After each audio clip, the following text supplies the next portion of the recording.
merci du coup d'avoir accepté mon invitation. J'espère que ça va. Bon, bah déjà, merci d'avoir accepté mon invitation. Merci pour ton invitation. J'espère que tu vas bien. Tout va bien, merci. Et du coup, si tu pourrais te présenter rapidement pour ceux qui ne te connaissent pas, même si je pense que beaucoup de monde commence à te connaître. Charamir Perret, je suis le gérant de Super Meeple, donc éditeur français de jeux de société. Et comment es-tu un peu arrivé à être éditeur de jeux de société ? Je sais pas si je suis arrivé, mais écoute, on a créé la société il y a maintenant 10 ans. Dans l'idée d'un premier temps de faire on faisait de la réédition de jeux qui étaient déjà sortis et qu'on voulait rendre un peu plus luxueux, un peu plus beau, on va dire. C'était un peu du KS avant l'heure ou pas du tout ? Oui, mais oui, c'était un peu du KS dans le matériel d'une certaine façon. L'idée c'est ça, c'était un peu de lixifier, mais bon, sans utiliser le Kickstarter. On était en vente boutique dès le début. Et donc voilà, donc on a commencé comme ça avec un jeu, le premier jeu qui était Mexica. Et le jeu est sorti à Cannes. En 2015 et voilà, donc moi j'ai toujours aimé faire du jeu et c'était là une occasion avec des personnes, on s'est rencontrés, on a dit qu'on allait faire ça ensemble et puis voilà, donc on a commencé comme ça et voilà, de fil en aiguille ça a changé petit à petit, on est passé ensuite à de la créa originale, on a intégré des localisations et voilà. Et du coup aujourd'hui vous partagez, on va dire 80% de loca, 20% de création ou c'est 50-50 ? Non, c'est à peu près ça. C'est à peu près 80, oui, c'est ça. En gros, c'est ça. C'est à peu près 10 pour 10 jeux au total, 8 en loca et 2 en... Enfin, c'est vraiment une grosse moyenne, quoi. Mais oui, après, de toute façon, c'est selon les années. C'est ça. Aussi, vous n'allez pas faire des jeux pour faire des jeux, selon les jeux qui arrivent, selon vos coups de cœur. Exactement, c'est ça. Mais en gros, oui, c'est ça. C'est 80 de loca, de 20% d'édition. Et du coup, dans le choix des jeux, que ça soit en localisation ou en édition, aujourd'hui vous êtes une équipe qui choisit ou c'est plus toi qui décide un peu ok, on va faire plus ça ou plus ça ou... Non, alors bon, déjà on a en guillemets une ligne éditoriale globalement, c'est-à-dire qu'on sait qu'il y a des choses il y a surtout des choses qu'on sait qu'on ne fait pas. Jeux d'enfants, j'imagine. Exactement, jeux enfants, party game, jeux améritrage, on n'est pas très améritrage, jeux narratifs, voilà, il y a des choses qu'on a moins, jeux coopératifs, voilà. Mais donc nous on est effectivement vraiment sur l'Eurogame, quoi, avec toujours, voilà, la question qu'on se pose toujours. Alors quand je dis on, donc pour répondre aussi à la question, c'est en fait c'est donc essentiellement sur la localisation, c'est avec Philippe, Tapis Moquette, qui est donc on teste les jeux toujours ensemble, et puis ensuite on voit si on échange, et ensuite on prend la décision. Mais la question qu'on se pose, que ce soit pour une loca, soit pour un jeu en développement, c'est qu'est-ce que le jeu va apporter au marché, sur le marché, exactement. Et c'est une question qui n'est pas facile à répondre, considérant le nombre de jeux. Bah, surtout, déjà il y a beaucoup de jeux, donc se dire qu'est-ce qu'il va apporter, déjà... C'est relatif, de toute façon. La réponse, on pourrait dire rien d'une manière générale, parce qu'il y a suffisamment de jeux pour jouer, mais bon. Il y a besoin de continuer à développer, et puis on est aussi dans une société où s'il n'y a pas de nouveauté, bizarrement, on est quand même dans une société très McDo, entre guillemets, où les acheteurs veulent toujours de la nouveauté et oublient très rapidement le jeu qui est sorti il y a peut-être un an. Un an ou là déjà 6 mois, oui, c'est ça. Ouais. Et souvent, on dit, le jeu est vieux. Ok, vieux, ça fait 6 mois, donc on peut encore découvrir. Et surtout, pour parler du jeu expert, je pense qu'il y a besoin de temps pour mûrir le jeu. C'est pas, tu joues une fois. Souvent, tu peux pas dire, je connais le jeu, t'as joué une fois. Non, parce que c'est des jeux avec de la profondeur, avec plusieurs lignes stratégiques, plusieurs choses comme ça. Donc c'est des jeux qui demandent du temps. Tout à fait. Non, mais c'est bien sûr. C'est sûr, c'est exactement ça. C'est difficile à. Enfin, comme tu dis, il y a de toute façon, c'est un petit peu le côté,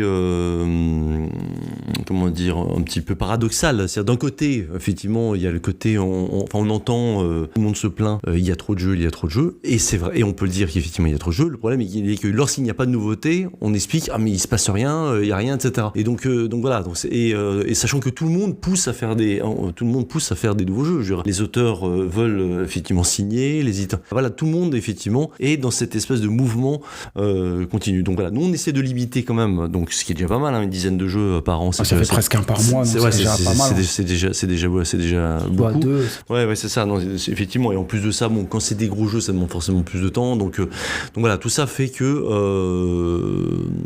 qu'effectivement il y a beaucoup de jeux, mais qu'on est obligé de sortir des nouveautés, que lorsqu'on fait un choix, lorsque je dis qu'on essaie de trouver ce qu'apporte le jeu, c'est évidemment sous un certain angle, mais en tout cas on essaie quand même de se dire voilà, là il y a quand même quelque chose un peu différent, soit d'un point de vue direction artistique, le jeu qui arrive, qui est un petit peu, soit parce que le jeu au global apporte quelque chose, donne une sorte de porte d'entrée. Je prends par exemple un des derniers jeux, Wondrous Creature, qu'on a sorti, voilà, Wondrous Creature. Le jeu, si on analyse tous les éléments, il n'y a rien de spécifique, de novateur, mais c'est un ensemble. C'est ça, c'est un ensemble qui fait que le jeu, c'est une sorte de bonne porte d'entrée dans les jeux déjà plus profonds, avec pour les combos, etc. Voilà. Donc, ou alors ça peut être des jeux qui vont être parce qu'on adore la DA ou parce qu'il y a une vraie originalité. Alors si on prend par exemple un Pagan, un jeu à deux, c'est bon, là il y a une vraie originalité dans le jeu.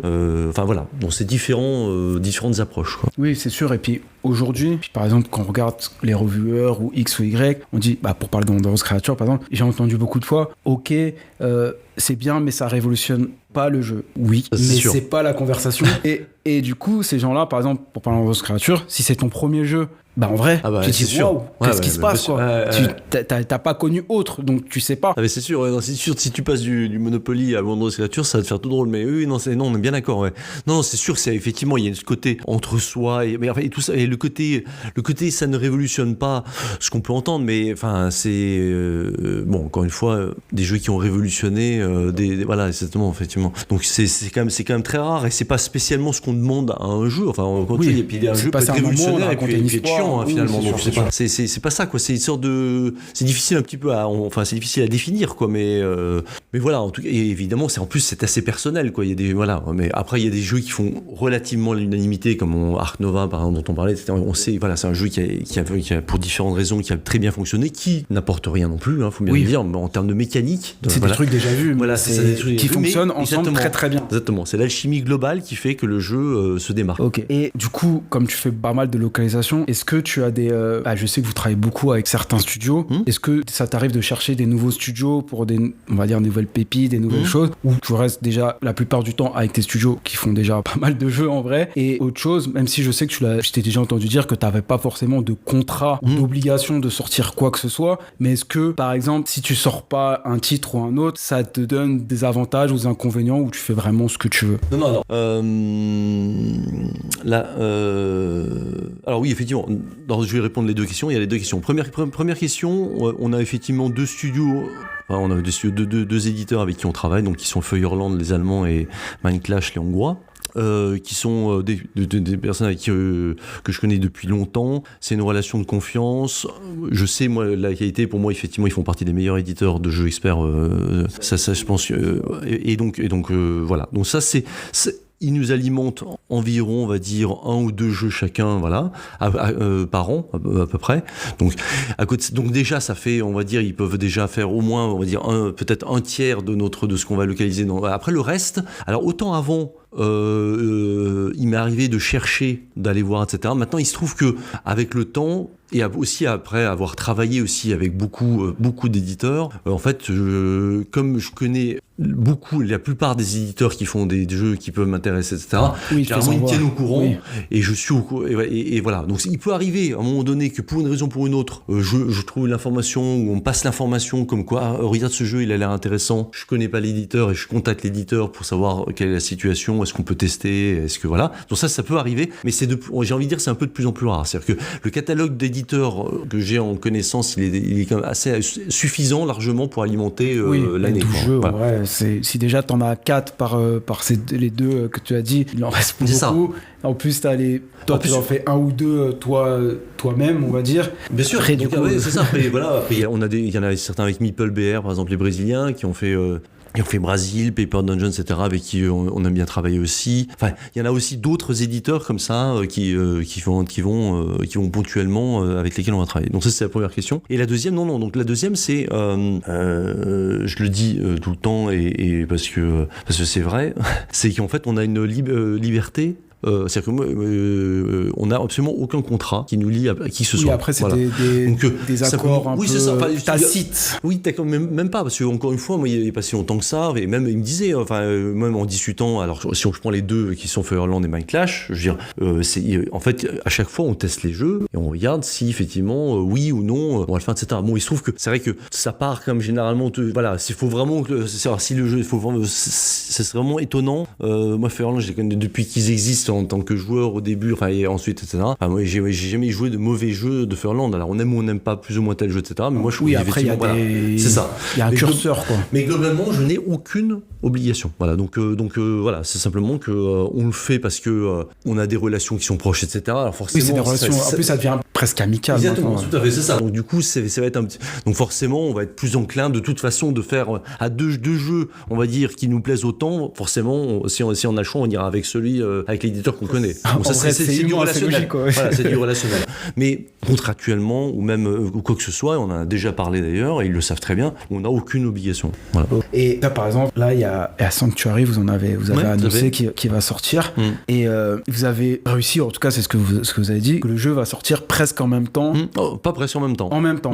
Là, il y aura 3 versions. La version allemande, donc forcément de Fireland, qui sortira pour Essen. La version anglaise, donc ça, ils sortent toujours les deux ensemble. Et effectivement, cette fois, la version française aussi, donc ensemble. Ouais. Du coup, c'est quand même, pour moi, c'est quand même un message envoyé de dire que, ok, maintenant la France est quand même dans l'Europe et voire même dans le monde une vraie place de jeu et de joueurs de faire ça, quoi. Ah oui, c'est sûr, oui. Alors c'est vrai que là, c'est possible parce que encore une fois, on connaît très bien Fireland, ça fait longtemps. Moi, je leur dis, ce serait bien si on pouvait effectivement accélérer encore le délai entre les deux. Alors, c'est vrai que d'habitude, ils ont toujours l'habitude de faire la version anglaise et allemande, en fait, à Essen, la sortie, et ensuite de travailler avec les partenaires. C'est vrai que là, bon, il se trouve que la France, c'est devenu le premier quand même marché européen, et c'est le deuxième, c'est quand même le deuxième mondial, derrière les États-Unis, si je ne me trompe pas, mais je crois que c'est ça. C'est ça. Ouais, enfin, les États-Unis. Pour l'instant, justement, les États-Unis, je sais pas dans ce que ça va donner, en tout cas.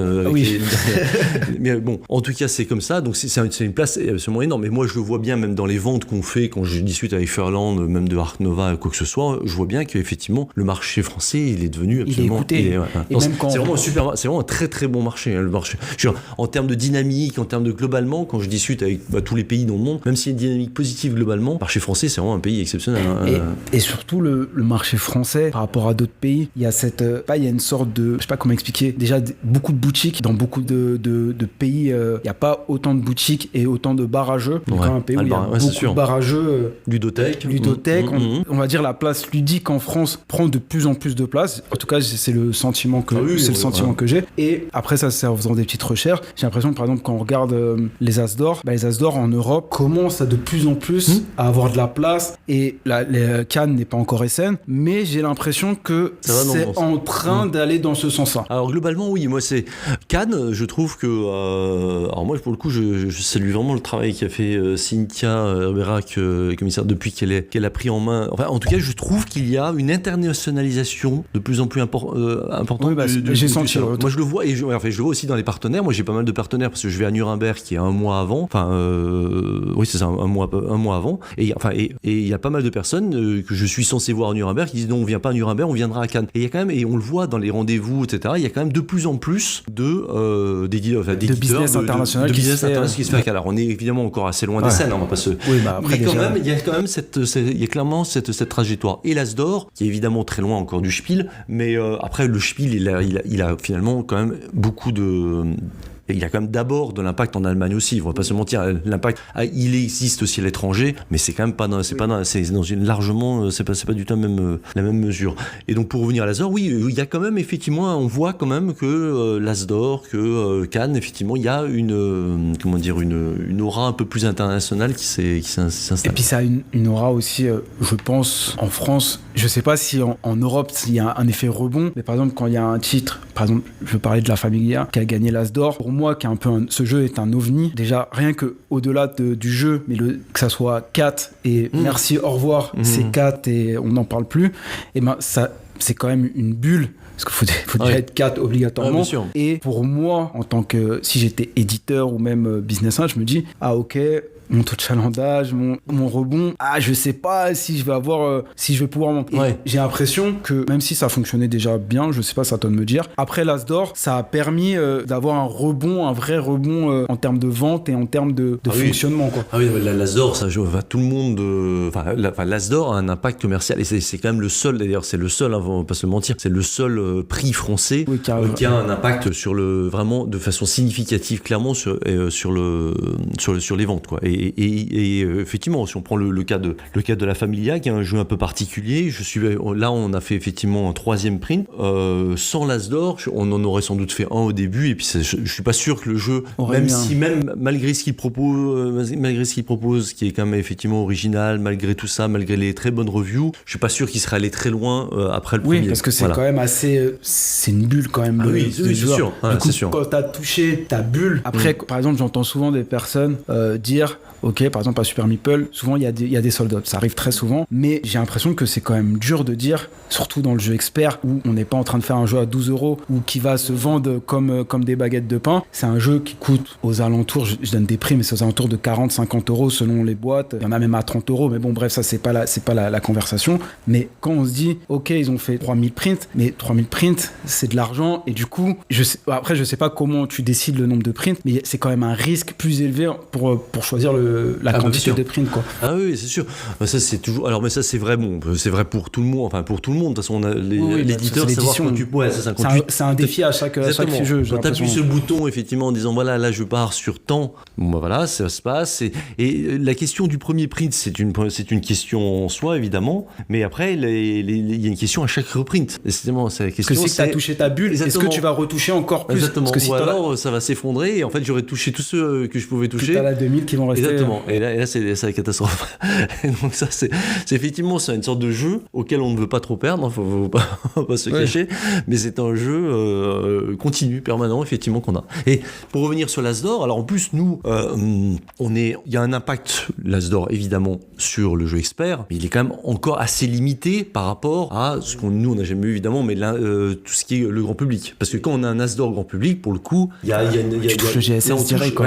On touche je pense que l'impact, enfin, clairement en vente, enfin, je le sais parce que pour en discuter avec d'autres éditeurs, il est quand même beaucoup plus important encore lorsqu'on est en As d'or public, grand public, pardon. Oui, j'imagine. Mais tu vois, par exemple, là, il y a Chronologique, je crois qu'ils sont cette semaine, si je me trompe. Le Cusco, ouais, tout à fait. Et quand je préparais cette émission, par exemple, le Chronologique est déjà en rupture, pas en magasin, mais rupture distributeur. Tout à fait. Mais du coup, est-ce que tu penses que toi, quand tu as fait toi et Origame, parce que vous êtes deux pour le coup sur ça, quand vous avez choisi d'imprimer 2000, 3000, 4000, je sais pas, vous avez imprimé combien de boîtes, vous êtes dit, ok, on voit, parce que mine de rien, c'est notre argent, on veut pas prendre le risque.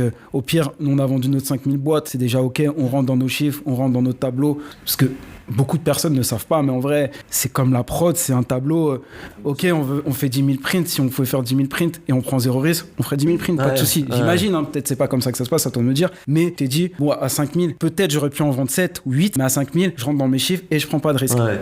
Ah, mais complètement. Mais alors, sachant que.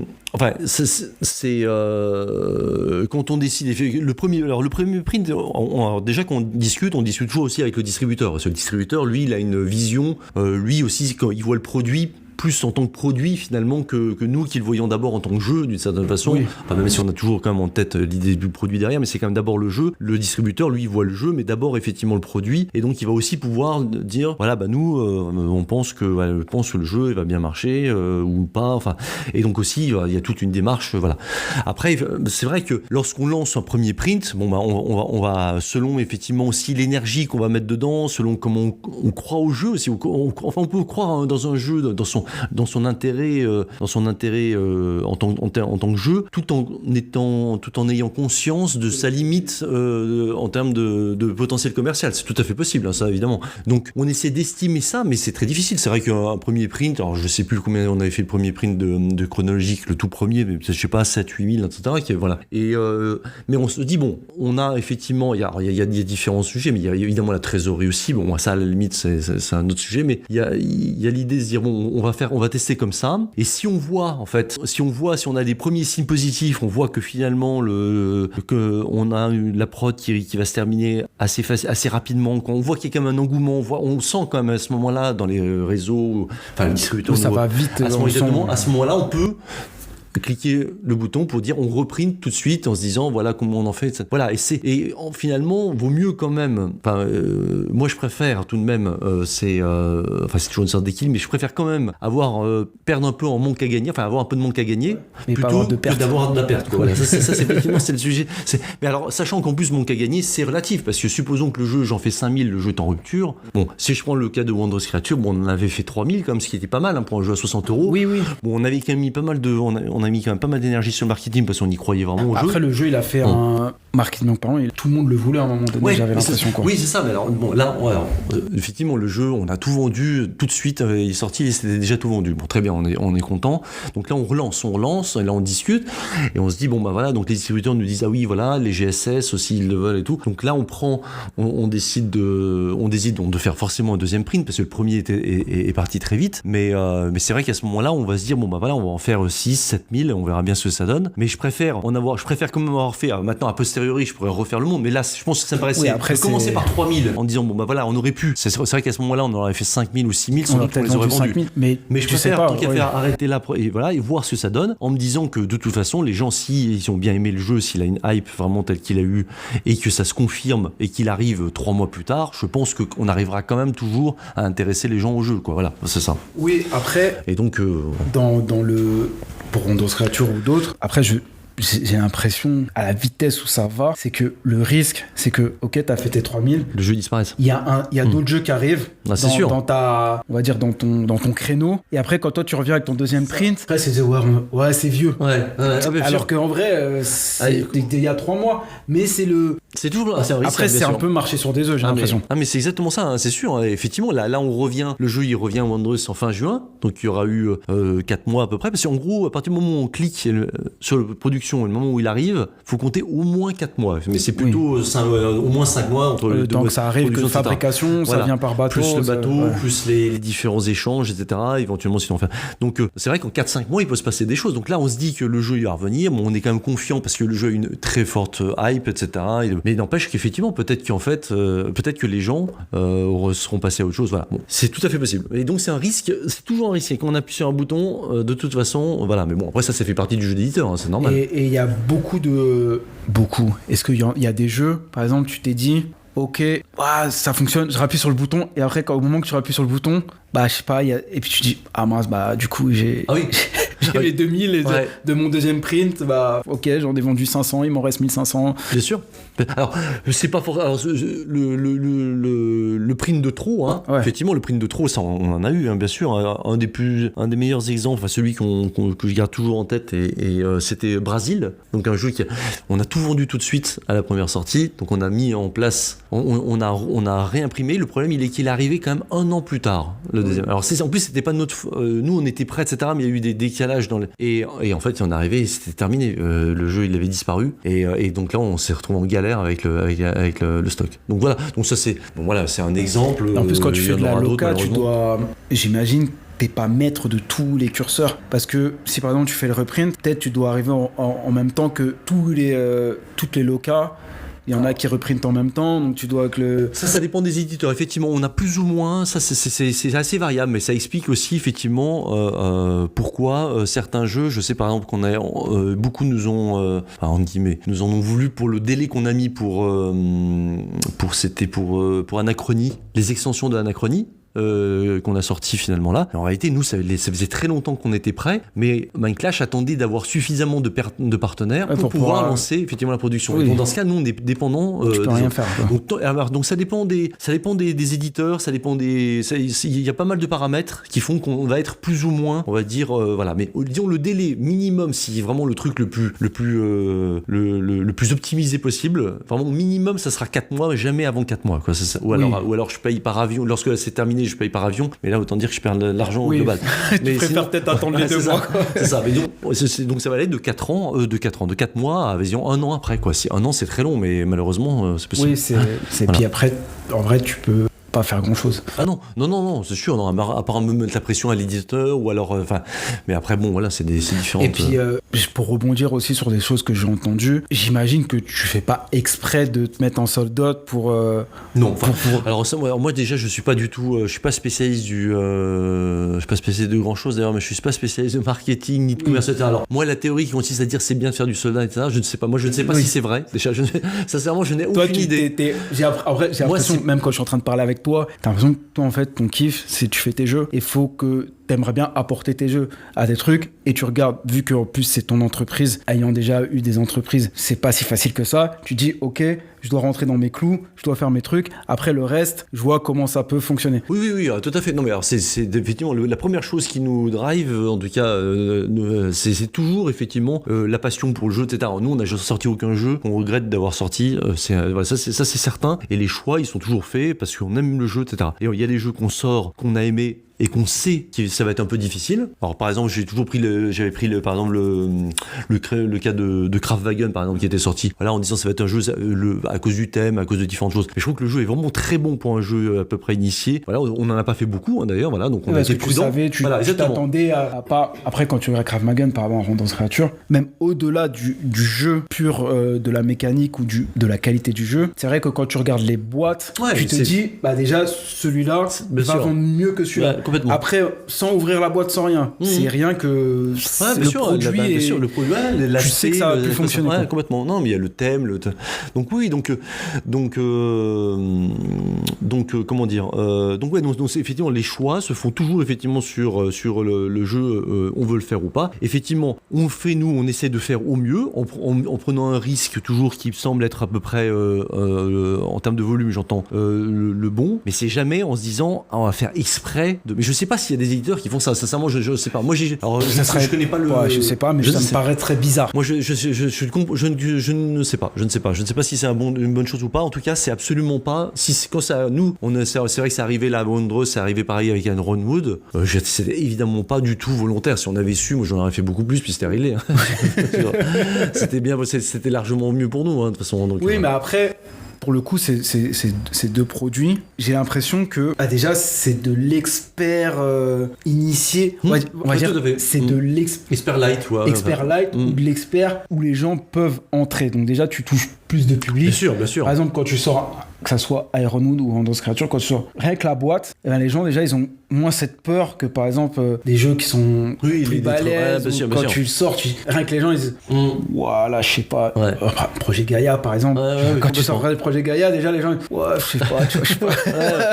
Alors que quand tu sors sur la table ça, déjà t'as plus de personnes qui sont intéressées. Donc je pense que ces deux jeux-là ont permis de toucher plus de personnes et du coup et comme le jeu a aussi en ce moment cette hype et un peu de plus en plus de personnes veulent jouer et commencent à s'intéresser au jeu. Donc je pense que c'est ça aussi qui a fait que ces deux-là... Non, mais le potentiel, il est forcément plus important là-dessus que sur un, effectivement, puis projet niveau Gaïa. Matériel, les deux sont assez fou. Mais bon, pour reprendre encore une fois, tu prends un Kraftwagen qui est à peu près, je dirais, du même niveau de complexité que d'un Wondrous ou qu'un Ironwood. Bon, voilà, on voit c'est juste la boîte, c'est juste le matériel, c'est juste... Donc il y a un ensemble d'éléments qui font qu'effectivement, mais ça va, on peut présager d'un succès ou pas, mais bon, après, je parle bien de présage. Après, on sait très bien que c'est très compliqué. J'imagine, il y a des jeux où tu t'es dit, ça c'est sûr. Finalement, t'es pas si sûr que ça. Et des jeux, tu t'es dit, je sais pas. Et puis finalement, tu prends toutes tes boîtes et tu t'y attendais pas. Quoi. Tout à fait. Non, tout à fait. C'est vrai que c'est. Non, effectivement, il y a un côté.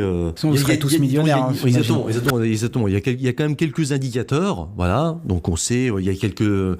Du niveau du thème, de la DA, quoi. Il y a des indicateurs qui vont nous dire, bon, là, je pense quand même que. Mais je ne fais que penser en réalité, quoi. Donc, au final. Et donc, pour rebondir, est-ce que vous aujourd'hui, parce que vous avez fait du KS une fois.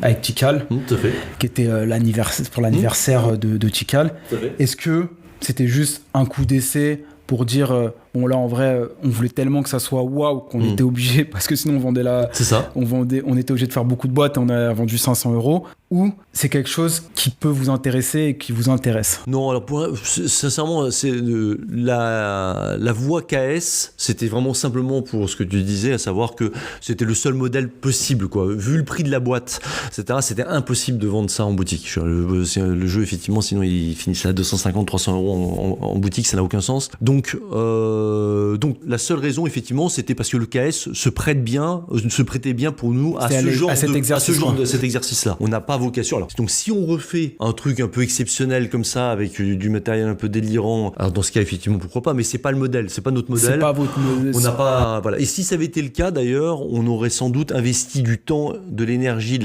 et puis pour essayer de gagner en compétences là-dessus. Ce qu'on n'a pas fait, puisqu'on s'est appuyé sur la boîte de jeu. C'est eux qui nous ont aidés pour effectivement faire le KS. Surtout que c'est un autre métier, c'est une autre façon de faire. Tout à fait, tout à fait. Nous, non, c'est pas assez. Non, on n'a pas vocation. Pour l'instant, on n'a rien d'ailleurs de prévu sur KS. Voilà. Et là, il y a Galactic Cruise, qui est un jeu à la base, qui est un jeu KS. Ouais, tout à fait. Beaucoup de jeux en fait que vous faites aussi. Ouais, un certain nombre. Pas mal, pas beaucoup, mais un certain nombre viennent du KS. Et là, par exemple, vous le vendez une partie, vous le vendez en direct sur votre site avec tout le. En vrai, c'est presque le produit KS, j'ai l'impression. Oui, c'est ça, c'est ça. Il manque des trucs, mais c'est le produit KS. Et du coup, pour rebondir, au début d'année, vous aviez dit que vous alliez vendre.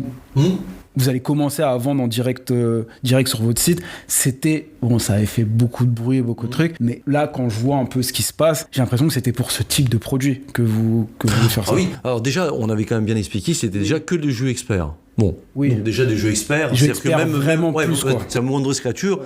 Alors, il est sorti avant qu'on mette ça. On avait toujours dit qu'on mettrait ça en place plutôt, on va dire deuxième semestre 2025. Même si Wondrous Creature était sorti en septembre-octobre, on serait sans doute pas passé par ça. Donc c'est limité aux jeux qui sont des jeux experts, effectivement, pour lesquels ce qu'on expliquait, c'est qu'on a une marge limitée aussi sur donc les localisations. Hein. Donc Thésaurus, par exemple, on sait pas encore. D'ailleurs, c'est pas encore décidé. C'est le cas, Thésaurus. Non, c'est un jeu justement. Oui. C'est pour ça. Donc, c'est pour ça qu'on ne sait pas encore trop si bon, a priori on va peut-être pas le faire, mais c'était sur les localisations, d'abord sur les localisations et de jeux experts. Donc on parle quand même enfin un peu plus, on va peut-être dire 3 jeux par an, quoi, quelque chose comme ça. Voilà. C'est vraiment expert. Voilà. Sur 12, ça va quoi. Ouais, c'est ça. Donc Galactic Cruise, oui, complètement. C'est-à-dire que il y a quand même un pari sur le jeu, d'accord, qui est important. On en a fait un certain nombre, qui a un coût en trésorerie qui est assez monstrueux quand même, hein, qu'on a payé depuis longtemps, etc. Bon, ça c'est voilà. Et donc l'idée c'est de se dire, c'était comment est-ce qu'on peut un peu minimiser les risques, c'est-à-dire que si on va simplement essayer de trouver un équilibre entre ce qu'on met ce qu'on met en termes de risque, en termes d'argent, etc., par rapport à ce que ça peut nous rapporter. Et donc cette idée effectivement de faire ça finalement en 2 temps, c'est-à-dire d'abord une vente, on va dire de 300 à peu près boîtes en direct, ça nous permettra un peu, ça quand même de rentabiliser d'une certaine façon, pas de rentabiliser, mais au moins de passer un cap, passer un cap, exactement. Et ensuite effectivement de faire au niveau des boutiques, donc qui pourront commander le jeu comme elles le font toujours, effectivement, et après derrière de reprendre la main sur ce qui reste, qui n'a pas été précommandé par les boutiques. Voilà. En gros, l'idée, c'est parce que c'est vrai que les chiffres, moi je les avais exposés parce que je voulais quand même que les gens comprennent pourquoi on faisait ça. Voilà. Oui. Mais j'ai bien toujours expliqué que ça n'avait absolument rien. Je n'avais absolument rien contre les boutiques, absolument pas. Hein. On a toujours été pro boutique, on a toujours travaillé depuis le début avec les boutiques. Simplement comprendre qu'à un moment donné, notre modèle, pour pouvoir continuer à proposer des jeux comme ça, sans prendre de risques tout le temps démesurés, il fallait qu'on trouve une solution. Voilà. Et puis, après, moi, j'ai pas trop d'avis sur ça, mais je me dis que les boutiques râlent, ok, mais chacun a un peu, on va dire, son prêt pour sa paroisse, quoi. Ah bah, bien sûr. Se dire, ok, en vrai, je peux comprendre que les boutiques soient un peu déçues de ça, mais je peux comprendre aussi toi qui dis, ok, mais moi aussi, demain, j'ai pas envie que Super Meeple ferme parce que le risque, calcul, plein de trucs. Les boutiques disent, ok, mais moi, je veux quand même tous les meilleurs titres qui se font. Après, il n'y a peut-être pas de bonne solution. En vrai, je sais pas c'est quoi la meilleure solution. Je sais pas si c'est je sais pas, j'ai pas dit. C'est un essai. Voilà, c'est ça. J'ai jamais dit c'était. On a beaucoup réfléchi avec le distributeur sur une solution. On a proposé cette solution qui nous paraissait bonne. Voilà. Peut-être qu'elle est pas bonne. J'en sais rien. On le verra on verra ce que ça donne. Mais effectivement, ce que tu dis, c'est évidemment que tout le monde prêche pour sa paroisse, hein. Les boutiques, les éditeurs, c'est normal. Et effectivement, et c'est pour ça aussi, c'est que lorsque moi je dis, et je comprends effectivement qu'une boutique, plutôt que d'acheter 2 Galactic Cruise ou 2 je sais pas trop quoi, va plutôt acheter 10 Kaijo. Quand je dis je les comprends, mais c'est vrai. Parce qu'ils doivent faire vivre leur boutique aussi. Mais donc à partir du moment où enfin moi je comprends ça, moi j'attends qu'effectivement ils comprennent aussi que nous en tant qu'éditeurs, on doit aussi trouver des solutions pour pouvoir simplement minimiser le risque. C'est-à-dire que payer effectivement 3000 boîtes un an à l'avance d'un jeu qui va être vendu à 90 €, donc déjà en termes de trésorerie c'est monstrueux. Et c'est sûr que si nous on vend pas, c'est violent. C'est pas une boîte qu'on a acheté et qui se retrouve à la cave parce que personne n'en veut. Nous c'est 3000 boîtes, donc si on les vend pas, c'est quand même assez violent, quoi. Je peux pas reparler du cas Plantanubo, ça fait des trous dans la trésorerie qui sont assez monstrueux. Oui, et puis c'est dur de remonter, j'imagine. C'est même impossible. Le jeu, au bout de 2 mois, s'il est mort, c'est terminé, il est enterré. En plus ouais, aujourd'hui, si le jeu il fonctionne pas, j'ai l'impression dans les 3 premières semaines. Après, on va dire, vous savez rapidement si un jeu va fonctionner. Ou si un jeu, merci d'avoir essayé. Au bout de 2 mois, on est fixé. C'est-à-dire que, sauf cas exceptionnel. Premier cas, c'est, je sais pas, moi, il y a Macron qui propose de faire une partie de Art Nova avec un autre chef, etc. Il y a un focus sur le truc, donc un truc complètement exceptionnel qui n'arrivait vraiment jamais. Ou alors, effectivement, le jeu, par contre, gagne l'As d'or, où il y a un coup de projecteur qui est mis, voilà. Mais à part ça, qui est quand même effectivement très rare dans les 2 cas, qui est complètement exceptionnel, le jeu, au bout de 2 mois, si les ventes sont basses, le jeu est enterré. Voilà, c'est triste, mais c'est comme ça. Mais c'est le jeu, j'ai envie de dire. Pour les jeux que toi tu fais, par exemple comme Thésaurus, comment parce que Thésaurus, en plus j'ai parlé avec Cédric Millet, il est passé dans le podcast, qui est un jeu qui prend beaucoup de place. J'ai jamais testé, mais quand j'étais à Cannes, je me disais, il y en a partout, le jeu prend vraiment beaucoup de place. Et comment tu te dis, ok, c'est celui-là que je veux, celui-là que je veux prendre, et comment tu le développes? Parce que j'avais entendu aussi, toi t'avais fait un petit peu d'autorat avec c'était Crazy Cart ou un truc comme ça. T'es bien informé quand même. J'ai suivi un petit peu. D'accord. Et du coup, toi t'avais dit, en plus c'était je crois je sais plus dans quelle émission, bref c'est pas trop grave, t'avais dit que t'avais donné le jeu et t'avais pas eu de nouvelles. Oui, c'est vrai. Et le jeu était sorti. Ouais, c'est vrai. Et t'avais pas vraiment eu un travail avec l'éditeur. C'était sorti.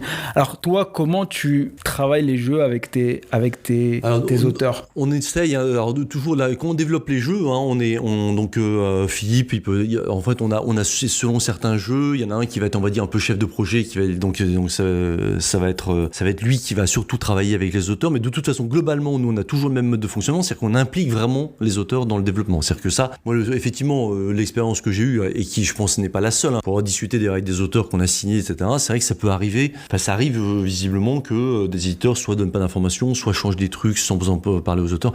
Nous, les règles, par exemple, les règles sont toujours validées avec les auteurs. C'est-à-dire qu'on fait pas des changements de règles sans évidemment l'accord des auteurs. Après, ça c'est sûr. Sur de l'expert, par exemple pour Thésaurus, quand on commence à parler de changement de règles ou changement de thème, on parle de trucs déjà un peu plus plus solides, quoi. Oui, alors, et chronophage, parce que derrière, effectivement, mais ça c'est le problème de développement, on va dire, des jeux experts, c'est le temps que ça met derrière pour équilibrer et tout. Mais globalement, de toute façon, quand on fait un changement, quel qu'il soit dans les règles, c'est en accord avec les auteurs. Donc on essaye vraiment de travailler avec les auteurs. Après, on leur donne aussi l'information. Alors si il y a un changement de thème, évidemment, c'est aussi en accord avec les auteurs, tout ça. Le décisionnaire, c'est l'éditeur. Moi, ça, j'ai toujours été clair, etc. Ça, c'est sûr. Mais néanmoins, en bonne intelligence, quoi. Voilà, exactement.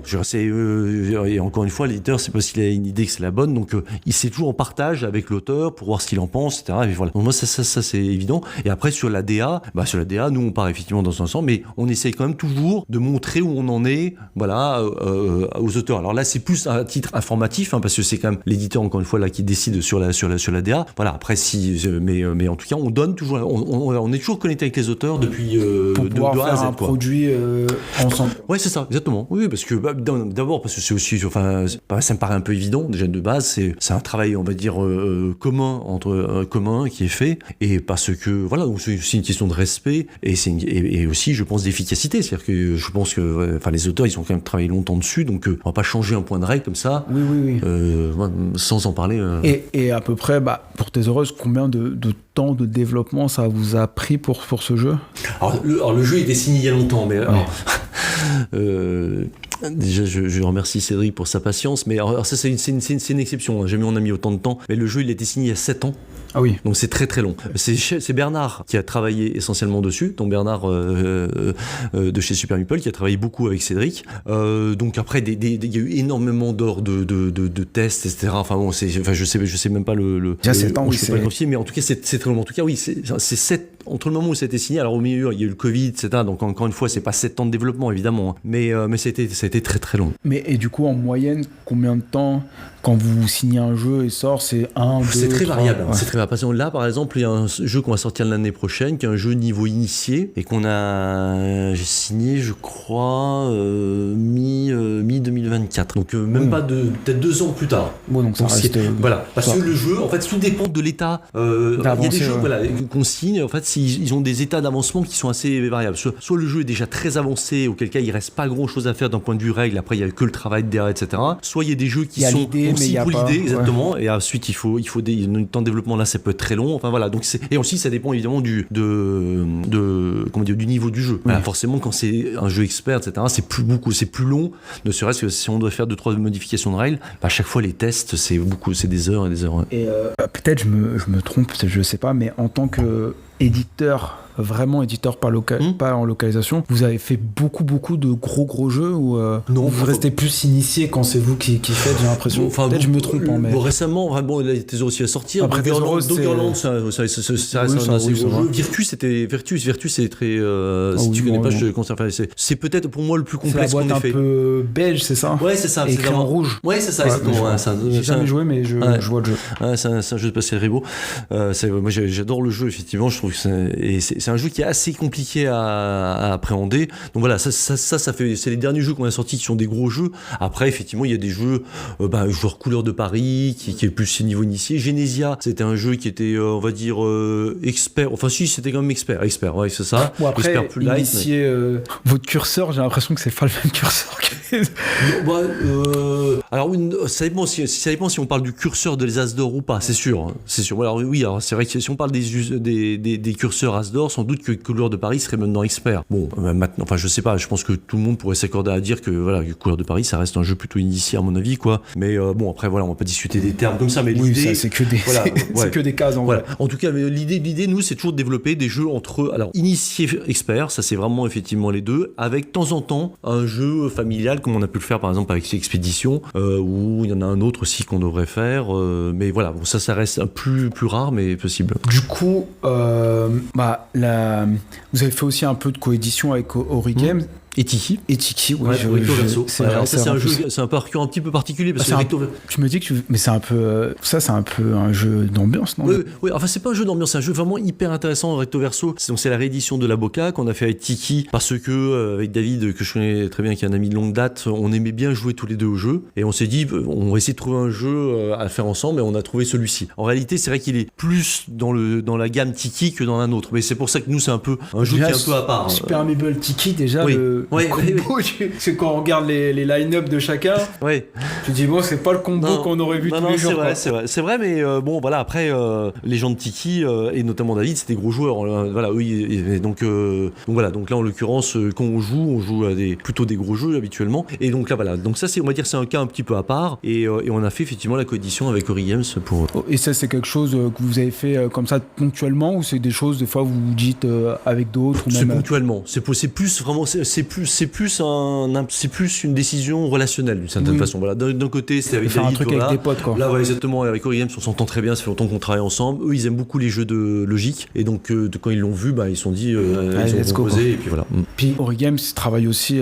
Pour le packaging. vous, en fait, nous, en fait, il travaille en presta pour nous. Enfin, surtout donc le DA, Igor, qui est donc avec qui je travaille sur tous les jeux, qui est en fait notre presta pour la DA, pour toute la direction artistique, tout à fait. Ok. Et on va parler un peu du coup de la line-up de Super Meeple. Donc là, il y a Windows Creature qui est sorti, Ironwood. Ouais. Et du coup, il y a quoi d'autre là qui arrive ou qui est préparé? Il y a Tesoros fin d'année, je sais. Ouais, donc là, Marajoara, le dernier jeu qui est sorti il y a pas longtemps. Donc le prochain, ça sera.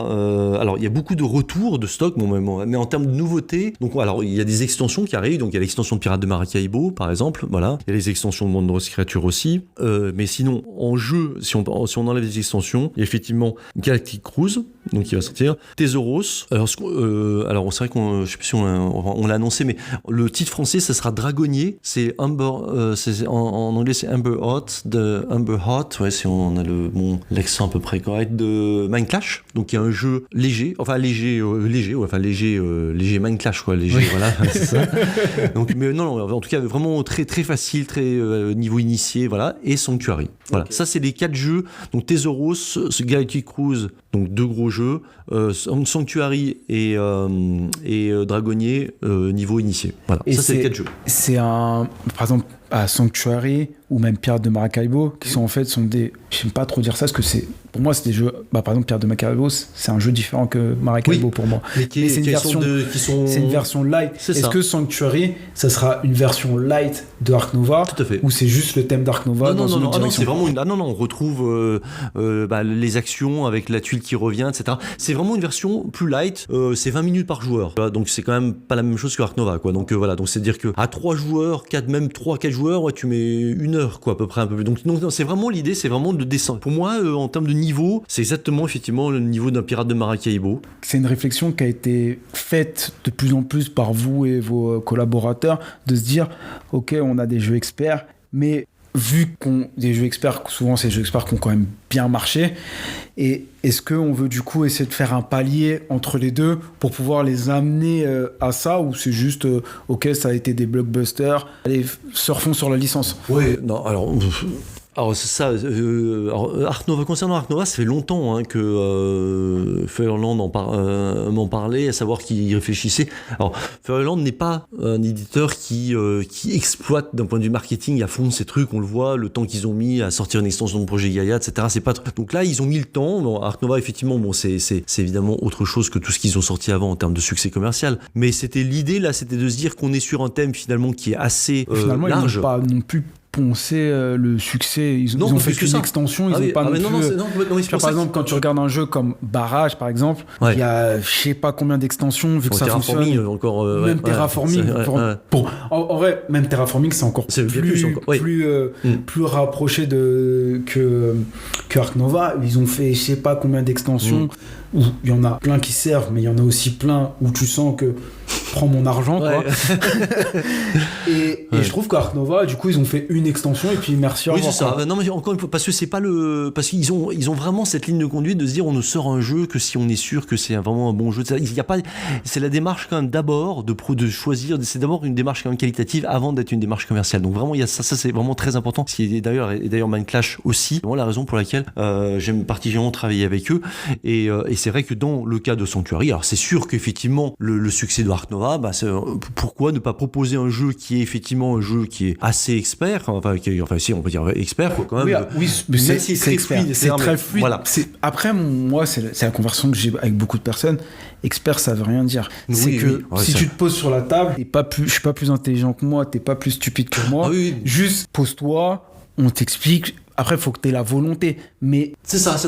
C'est pour ça que le terme expert, j'ai un peu de mal avec ce terme, parce que quand on voit expert, direct, ça. Waouh, non, voilà, moi je suis pas expert, ça fait flipper. Moi j'utilise expert initié parce qu'en fait là je me cale au terme de l'Asdor qui est expert, etc. Non, mais en expert, on va dire simplement, c'est un jeu qui, comme tu dis, demande un investissement en termes de temps, de concentration. Voilà, c'est tout. Après, ça n'a rien à voir avec évidemment les personnes en elles-mêmes. C'est juste effectivement, est-ce que la personne est prête à prendre 2 heures, exactement, à écouter 1 heure de règles et à jouer jouer derrière, etc.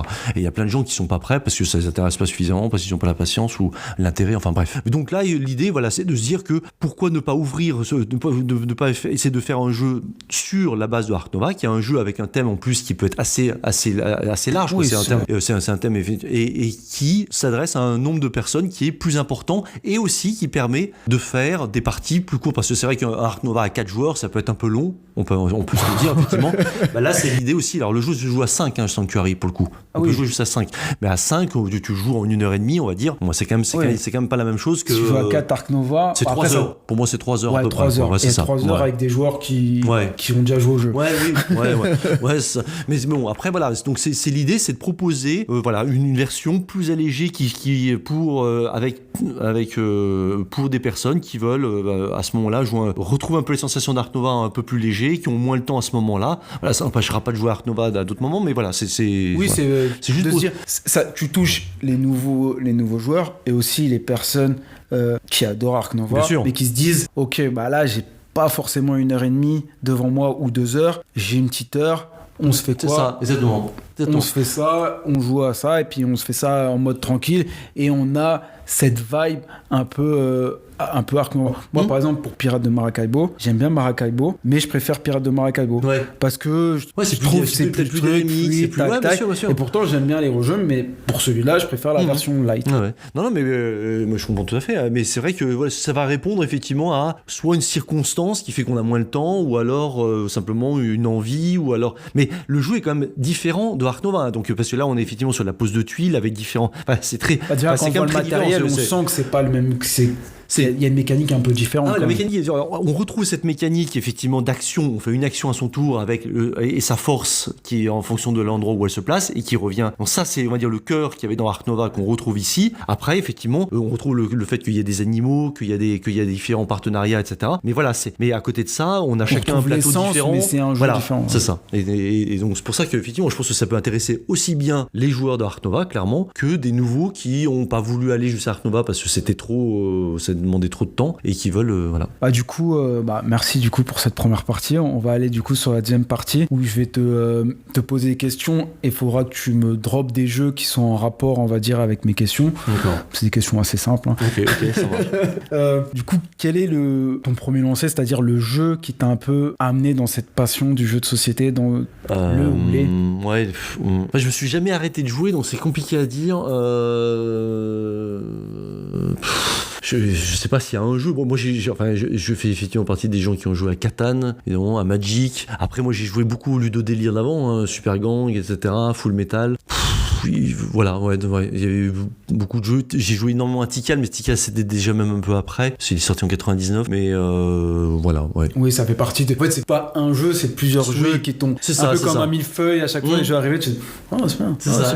Ouais, ok. Bon, là, je me suis jamais arrêté de jouer, quoi, ça c'est sûr. Hein. Et est-ce que, du coup, aujourd'hui, il y a un jeu dans ta ludothèque, tu te dis, celui-là, même si c'est pas forcément le meilleur jeu, mais on va dire je l'aime bien, je m'en débarrasserai jamais parce que peut-être il a une histoire ou quelque chose, je me dis il va rester toujours dans ma ludothèque. Oui, là il y en a tellement.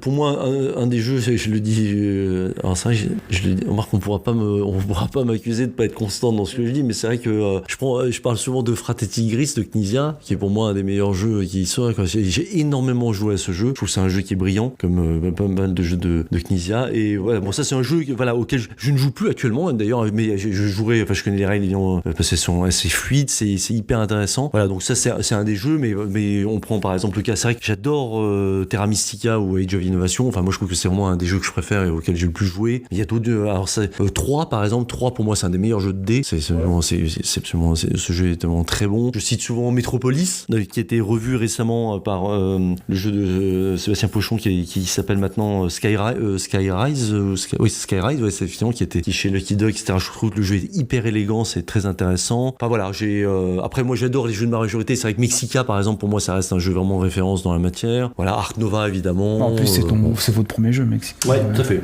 Donc il a quand même tout à fait. une histoire. Tout à fait. Et je suis désolé, à chaque fois que tu me dis un jeu, mais j'en sors plusieurs, j'ai du mal à. Ouais, bah après, un ou plusieurs, si t'en as plusieurs, après, c'est pas dire une passion. Je dis un jeu, mais c'est rare que c'est un jeu où tu dis, souvent t'en as fait 1, 2, 3, et puis t'as commencé à arriver dans ça. Et je pense aujourd'hui, si tu fais ce métier-là, de base, parce que t'es passionné. Oui, bien sûr, oui, c'est sûr. Surtout que c'est un métier comme, par exemple, même comme moi, monteur, c'est un métier, si t'es pas passionné, si tu viens ici juste parce que t'as vu de la lumière et tu dis tiens, l'Eldorado. Non, l'Eldorado, je ne crois pas. Déjà, en plus, même si par exemple aujourd'hui Super Meeple fait partie des maisons d'édition qui fonctionnent bien et qui a quand même on va dire, quand il y a un jeu Super Meeple qui sort, il est un peu attendu, mais il y a quand même, ce que toutes les personnes voient pas, il y a un peu comme beaucoup de métiers artistiques, tout le bas de l'iceberg avant d'arriver là, et tout ce qui s'est passé, tout ce qui est truc, les jours, après moi je parle de moi en tant que monteur, où je faisais 200 € par mois, où on essayait de trouver des solutions à gauche à droite. Je pense dans l'édition au début, on fabrique avec des feuilles, on essaie de faire des choses et on n'a pas forcément les outils pour, on en arrive là quoi. Ouais, tout à fait. Non, et y a-t-il des jeux du coup qui ont marqué des étapes, on va dire de ta vie de joueur et de ta vie aussi d'éditeur? Alors moi j'ai parlé de Magic parce que Magic ça reste pour moi une référence, c'est vrai que j'ai beaucoup joué et donc bon, évidemment après non, en éditeur Couleur de Paris, je pense que c'est un des premiers jeux qu'on a fait en création originale, effectivement, que j'aime beaucoup le jeu, et donc ça a été une certaine étape, hein, le jeu en plus t'as dû apprendre plein de choses en même temps de faire. Oui, bien sûr, tout à fait. On avait fait un autre jeu avant qui était une création originale, mais qui en fait qui a Amun-Re, le jeu de cartes, mais en fait c'est comme si une déclinaison de Amun-Re qui était pour le coup un jeu qu'on avait réédité. Bon, c'est un petit peu différent d'une pure création comme Couleur de Paris, mais ça c'était le cas. La gamme d'Escape, c'est les premiers jeux, je crois, qu'on a localisés de mémoire. Il me semble la petite gamme les petits jeux. Les petits jeux, effectivement, dans j'ai entendu en plus que c'était votre plus grosse réussite, en fait, votre plus grosse vente. Oui, alors en termes de nombre, oui, mais parce qu'on parle de jeux c'est sûr, à 12 €. Mais oui, en pur volume, oui, c'est vrai. Sinon, non, Tikal Légende, parce que c'est quand même notre premier KS, on a mis énormément d'énergie dessus, dans le développement comme dans le matériel, etc. Donc c'était vraiment un super projet, hein, mais qui n'est pas encore terminé, hein, mais qui est quasiment terminé. Mais oui, ça c'était effectivement un grand moment, mais voilà. Et quel jeu, du coup, aujourd'hui, sors-tu le plus de ta ludothèque? Après, ce qui est dur, parce qu'il y a aussi les protos, les trucs comme ça. C'est ça. En fait, il y a beaucoup de jeux auxquels je joue, donc pour le proto, ça c'est une chose. Il y a des jeux, il y a pas mal de jeux auxquels on joue, donc en soirée, avec des amis qui sont pas forcément des jeux Super Meeple, etc., mais qui sont aussi des jeux nouveaux. Moi, j'aime bien rejouer à des jeux. Par exemple, encore une fois, Age of Innovation, par exemple, qui est pour moi le meilleur parmi Projet Gaïa, Terra Mystica, enfin les trois. Et ça effectivement, ça je pourrais y jouer régulièrement, ça je pourrais le sortir régulièrement. Je trouve que le jeu était vraiment brillant. Ark Nova aussi, voilà, ça c'est. Après, non, mais des jeux réguliers comme ça. Enfin ouais, j'aime bien les nouveautés aussi. J'aime bien découvrir des jeux. Hein. Ouais, je trouve que c'est intéressant, à la fois d'un point de vue joueur et éditeur, voir ce qui se fait. Bon, ça c'est une chose, mais aussi moi, en tant que joueur, j'aime bien voir découvrir des nouveaux trucs. Clairement. Ça tombe bien. Ma prochaine question, c'est est-ce qu'il y a une nouveauté ou quelque chose, Super Meeple ou pas Super Meeple, que t'attends? T'as l'impression que ça va être un vent frais sur le monde du jeu? Parmi les jeux qu'on développe, il y en a un qu'on va sortir l'année prochaine et sur lequel on a travaillé il y a quelques temps avec les auteurs là, qui s'appelle Blockbusters. On avait une table d'ailleurs à Cannes, et je trouve que le jeu est vraiment vraiment très original. C'est un jeu de combat de méca en l'occurrence, et avec une mécanique qui est vraiment sympa. Et je trouve que ça c'est quelque chose qui s'est pas vu, et je trouve que c'est vraiment intéressant. J'ai une dernière question que je t'avais pas posée dans la première partie, mais c'est pas trop grave. Comment du coup comment vous travaillez la communication un peu chez Super Meeple, que ça soit du coup avec la grosse partie aujourd'hui, je pense, obligatoire des créateurs de contenu, et l'autre partie de communication. Et aussi, du coup, Philippe, qui est aussi le créateur, je crois, de la page Facebook des... je crois pas qu'il soit créateur, en tout cas, il est administrateur, tout à fait, c'est lui l'administrateur, tout à fait. Alors, la communication, c'est vrai que c'est d'abord Philippe, plutôt, qui gère ce point-là, qui s'occupe aussi de l'organisation des festivals, qui est quand même un gros point, parce qu'on en fait quand même un certain nombre. Et en fait, justement, là, on est en train de voir. Alors, sur tout ce qui est post, en fait, il y a plusieurs choses. Il y a plusieurs pans, effectivement, dans la communication, qui est indispensable dans ce monde ultra concurrentiel que nous vivons, du jeu de société.